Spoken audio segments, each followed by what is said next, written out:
Hi, it's Cara, and today we're going to be doing my July wrap up. This is my wrap up motion. Yeah. Ooh. Okay, so I read 15. This is not 15. I read 15 books this month, which I'm pretty proud of because some of them were pretty huge. And compared to last month, I did read more last month, but there were a lot of like novellas and things like that, whereas there's none of that this month. So 15 is a really good number, and I'm really happy with it. So a lot of these books I don't have here with me because, of course, I half of this month I spent at my parents' house on break from uni, and then I didn't bring those books back with me, of course, because why bring them here when I'm not going to be reading them? It's just a bit of a waste of space here in this little tiny apartment. So I will just stick the photo up of those because that's what you do, right? I'll stick the photos over here. Um, so first off, this is not going to be in order of when I read them because I can't actually remember the order very much. But first I'll talk about the things I read before the booktubeathon, then books for the booktubeathon, and then finally after the booktubeathon. So first off, I read Miss Peregrine's Home for Peculiar Children by Ransom Riggs, which is about a boy who essentially his granddad dies, but he has all these like interesting stories that he's always told about monsters and things. And after he dies, the boy starts, he was about 16, Jacob, he starts feeling like they aren't fairy stories as he'd convinced himself. And so he goes looking for the mystery, and essentially he finds it. And it's essentially told with a bunch of old photographs and accompanied with text, and just so good. I gave this 5 stars. I loved the characters. I loved the plot. My only problem was that the chapters were quite long, so they got a little bit bogged down sometimes. So it took me a while to get through, but I loved it all the same. And I read Fire and Flood by Victoria Scott, which is about a girl whose brother is dying of cancer, and she gets an offer to participate in this competition, which will give her a cure. But it's not so straightforward. She kind of rushes into it without thinking things through, and ends up being a little bit crazy. But she's going with it. So it's the first in a trilogy. We're yet to find out much of what's going on, but we're starting to get the feel for this contest and how it's going to affect the participants and the people outside the contest. I really, really liked this book.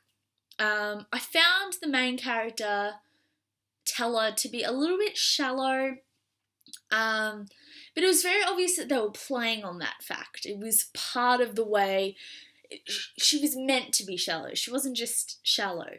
And it made fun of that fact, and it led to some good character development, which I hope will continue even further in the later books. Pretty sure I gave this 4 or 5 stars. The action was great.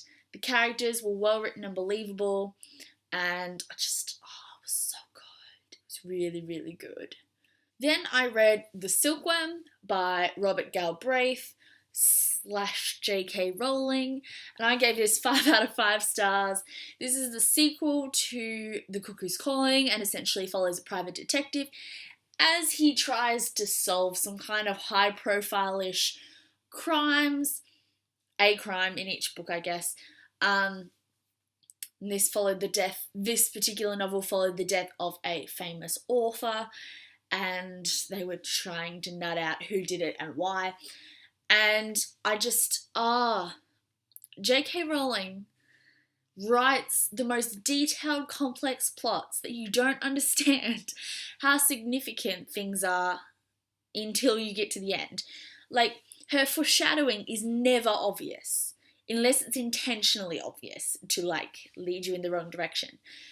Just, like, this was true all through Harry Potter too. Like, every time you reread, you find things that you never noticed before. But when applied to a crime novel, I almost think J.K. Rowling was meant to write crime novels, because the whole way through she writes the most believable characters, and you never guess the ending. Never. And I just, like, I don't know how anyone could guess these things unless they have some kind of Sherlockian mind. And I just, top notch. Like, some crime novels, you can feel like you kind of guessed the ending, but it was okay because the writing was worth it. Not only is J.K. Rowling's writing worth it, you also, I can't guess the ends. So I'm pretty sure I gave The Silkworm 5 out of 5 stars. Then I read The Bone Season by Samantha Shannon. This is a fantasy, kind of borderlining between young adult and adult. It's got younger characters. I think the characters are like 19, so it's kind of like older young adult readers. But this follows it's in a world where essentially there was a split and there's this, like, the society is divided among the normal people and the clairvoyants, who are technically considered kind of illegal, and the society's kind of in uproar, and then things happen, and our main character is a very rare type of clairvoyant, and she has some skills some people want, and essentially it follows her story. This is the first in a 7-part series, and if the first book is any indication, this series is going to be epic. I gave The Bone Season 5 out of 5 stars, and I can't wait for the Mind Mortar. I also like how, at least in the first one, there was a distinct plot of this first book, but it was very clear where the overarching plot lines were going to come from. And I really, really liked that. I am so invested in these characters, and I can't wait to see what happens in the next book. After I read those books, the Booktubeathon happened. And I did do a Booktubeathon wrap-up, which I will link down below in the doobly-doo, so I won't really go into any details about what I thought about any of these. I'll just tell you what they are, because all my thoughts are in that video. So I'll just go through what I read for the Booktubeathon real quickly. So first I read The Quiet American by Graham Greene. I read Deadly Heat by Richard Castle. Everything Leads to You by Nina LaCour.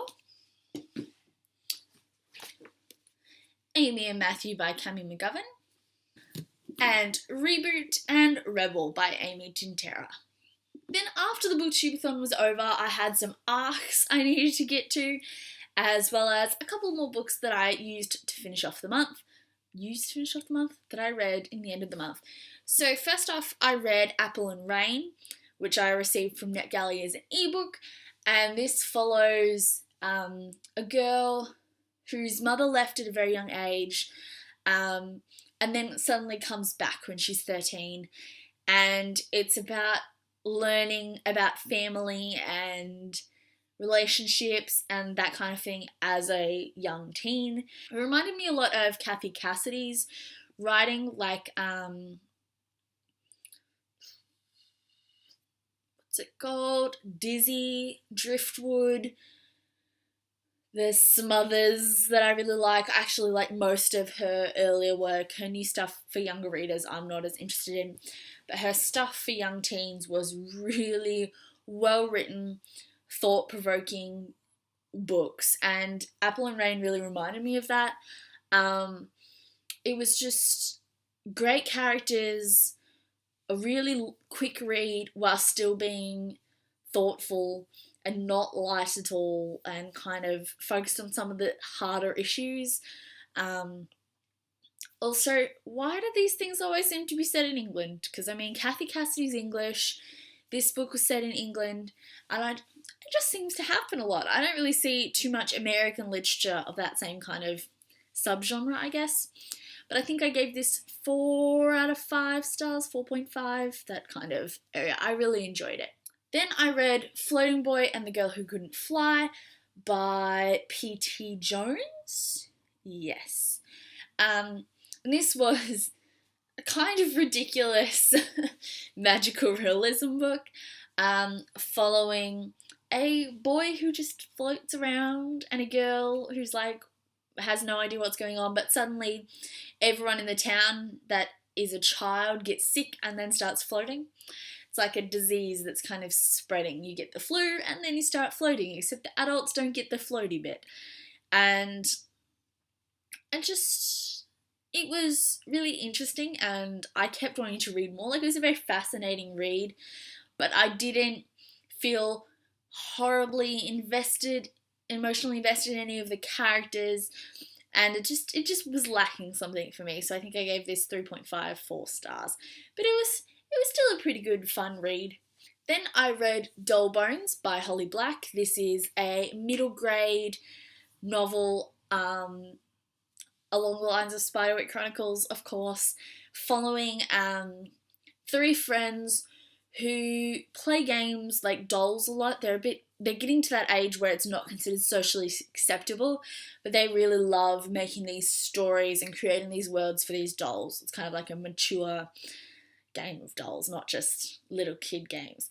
But so Zach, the boy of the group, his father throws away his dolls, and he doesn't know how to continue the game. He's very upset, makes some hasty decisions, and the 3 kids end up going on this adventure, much against Zach's will, kind of, to return the ashes of a doll who is apparently supposedly made from the ashes of a dead girl the doll was made of. I said that all wrong, but you understand what I mean. The ashes of the girl were made into the doll, and they want to return the doll to where she came from and bury her and all that kind of stuff, because a malevolent force is kind of making them essentially from the doll, like convincing them they should go do this. So there's questions as to whether they're all imagining the magical part of the doll or whether they're just desperate for the adventure. So it's not really very clear. It keeps it very ambiguous. But this story was just really good fun, a little bit dark and mysterious, and I really enjoyed it. It makes me want to pick up the Spiderwick Chronicles because I've never done that before. So I really loved it. The pictures were really good. It was very quick, of course. It was a middle grade novel. And I just, go Holly Black. I really loved it. I think I gave it 4 out of 5 stars. It was very good. Then I read Hollow City by Ransom Riggs, which is the sequel to Miss Peregrine's Home for Peculiar Children. I have this here because I only read it recently. I only finished it just recently. I really, really liked this. I think I liked it more than the first one, just because it had a bit more depth of character and growth, and it didn't feel so much strain towards the images. I guess I felt like it had kind of settled into its skin. I loved the first book, but I loved this even more by the end. So I gave this 5 stars, and I can't say much about the plot because of course it is a sequel, but it was good. And finally this month I read The Name of the Wind by Patrick Rothfuss. This follows the kind of biographical, complete story of Quoth, who has some things going on in his life. He's currently an innkeeper, but he's kind of in hiding and not telling anyone who he is. But then a chronicler comes and we start hearing about his stories, and we're starting from, this book follows him from a young child through to like 16ish. This was really well written. I really loved it. Kind of followed it. Well, it followed 2 perspectives. The first being written in 3rd person and followed them at the bar at the inn telling the story and what was happening in that place at that time to kind of prompt the story to come into being. And then the majority of the book was told in 1st person and was the story itself, of Quoth's life. And I loved it. This is the first book I've ever tabbed. They're not visible because I folded them in because they were annoying me. But I have a tab there and a tab there, and there's another one as well. Just, this book was a mix of absolutely hilarious and heartbreaking. It was quite slow. It had kind of a rambling, it felt kind of like telling a story around a campfire. It kind of meanders its way to the end. It doesn't jump and skip all the boring, or not the boring bits, but the like less action packed bits to get to the end. It was very, everything was building off the next bit, and you were getting this complete view, or at least the beginning of a complete view of a person. And I felt it was, you couldn't possibly have written this story any other way than how it's written. So it is slow, but it is understandably slow, and I wouldn't want it to be written any faster. The prose was wonderful, the characters were amazing and funny, and the plot was just gorgeous. I'm so excited to read the next one of these. I'm kind of upset that I've planned to only read library books for the next 3 months, because if I wasn't doing that, the sequel to this, The Wise Man's Fear, would be the next thing I picked up, because this was just really good, and I wish despite its slowness and its hugeness, that I could read it faster, because I just want to absorb this world so quickly. I just want it in there. It was just so good. So good. And those were the books I read in this month of July. So of course I won't be doing proper wrap-ups for August, September and October. I'll be doing mini wrap-ups like every couple of weeks. With the books I've read before I take them back to the library. So you'll be seeing those every now and again, and some hauls and things, of course. Let me know if you've read any of the books I've read this month, or... no, there's no or. Let me know if you want to read any of them, if you want me to do more in-depth reviews on any of them, and just chat, just chat. Give me some, come chat with me. Just come chat with me. I would enjoy that. That's all I really have for today, so I will be seeing you next time with probably another haul, to be honest. Okay, bye!